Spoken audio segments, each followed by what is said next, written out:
നമ്മുടെ നാട്ടിൽ അനധികൃതമായി താമസിച്ചിരുന്ന 27 ബംഗ്ലാദേശികൾ കഴിഞ്ഞ ദിവസം മുനമ്പത്ത് നിന്നും പിടിയിലായിരുന്നു. കഴിഞ്ഞ ഒരു വർഷത്തിലേറെയായി ഇവിടെ താമസിച്ച് ജോലി ചെയ്തിരുന്ന ആളുകൾ ഉൾപ്പെടെയാണ് പിടിയിലായത്. ക്ലീൻ റൂറൽ എന്ന പേരിട്ട് കൊച്ചിയിൽ നടന്ന പരിശോധനയിലാണ് ഇവർ പിടിയിലാവുന്നത്. ആലുവ പോലീസും തീവ്രവാദ വിരുദ്ധ സേനയും വ്യാഴാഴ്ച രാത്രി 12 മണിയോടെ നടത്തിയ സംയുക്ത പരിശോധനയിലാണ് അനധികൃതമായി കൊച്ചിയിൽ താമസിച്ച് ജോലി ചെയ്തിരുന്ന ബംഗ്ലാദേശികൾ കുടുങ്ങിയത്. സ്ത്രീകൾ ഉൾപ്പെടെ ഇവരുടെ സംഘത്തിൽ ഉണ്ടെന്നാണ് ലഭിക്കുന്ന വിവരം. ഇതര സംസ്ഥാന തൊഴിലാളികളെന്ന വ്യാജേന മുനമ്പത്തെ ലേബർ ക്യാമ്പിൽ താമസിച്ചു വരികയായിരുന്നു ഇവർ. 50ഓളം പേരെ കസ്റ്റഡിയിലെടുത്തതിൽ 23 പേരെ ഇതര സംസ്ഥാനത്ത് നിന്നുള്ളവരാണെന്ന് തിരിച്ചറിഞ്ഞതോടെ വിട്ടയക്കുകയായിരുന്നു. ബാക്കിയുള്ളവർ ഒരു വർഷത്തിലേറെയായി ഇവിടെ താമസിക്കുന്നുണ്ട്. കൂലിപ്പണി ചെയ്താണ് ഇവർ പണം കണ്ടെത്തുന്നത്. ഇവരെ വിശദമായി ചോദ്യം ചെയ്ത ശേഷം കോടതിയിൽ ഹാജരാക്കുമെന്നാണ് പോലീസ് അറിയിച്ചിട്ടുള്ളത്. അന്യസംസ്ഥാന തൊഴിലാളികൾക്ക് നമ്മൾ ജോലി നൽകുന്നതിൽ യാതൊരു തെറ്റുമില്ല. അവർ ഇന്ത്യക്കാർ തന്നെയാണ്. എന്നാൽ വ്യാജ രേഖകളുമായി എത്തുന്ന ബംഗ്ലാദേശ് പൗരന്മാരെ നാട് കടത്തുക തന്നെ ചെയ്യണം. അത് അവരുടെ ജാതിയോ മതമോ നോക്കിയിട്ടാവരുത്. അന്യരാജ്യത്ത് നിന്നും രേഖകളില്ലാതെ നുഴഞ്ഞു കയറിയവർ കുറ്റവാളികൾ തന്നെയാണ്. കേരളത്തിൽ താമസിക്കുന്ന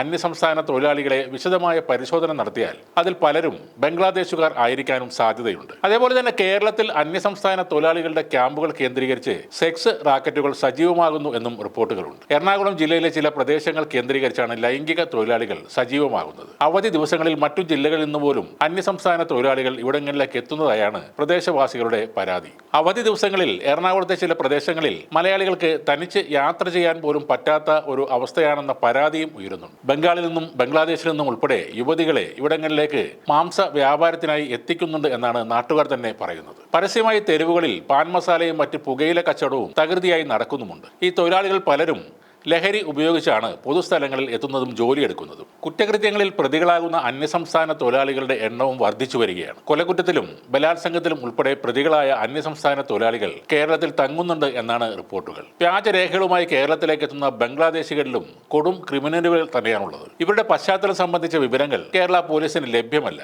ഈ മാസം മാത്രം 7 ബംഗ്ലാദേശികളാണ് എറണാകുളത്ത് പിടിയിലായത്. കഴിഞ്ഞ ദിവസം 2 ബംഗ്ലാദേശി യുവതികളും പിടിയിലായിരുന്നു. വ്യാജ തിരിച്ചറിയൽ രേഖകളാണ് ഇവർ ഉപയോഗിക്കുന്നത്. സെക്സ് റാക്കറ്റ് ബംഗ്ലാദേശിൽ നിന്നും ഇവിടേക്ക് യുവതികളെ എത്തിക്കുന്നുണ്ട് എന്ന ആരോപണം സത്യമാണെന്ന് തെളിയിക്കുന്നതാണ് ഇത്തരം സംഭവങ്ങൾ.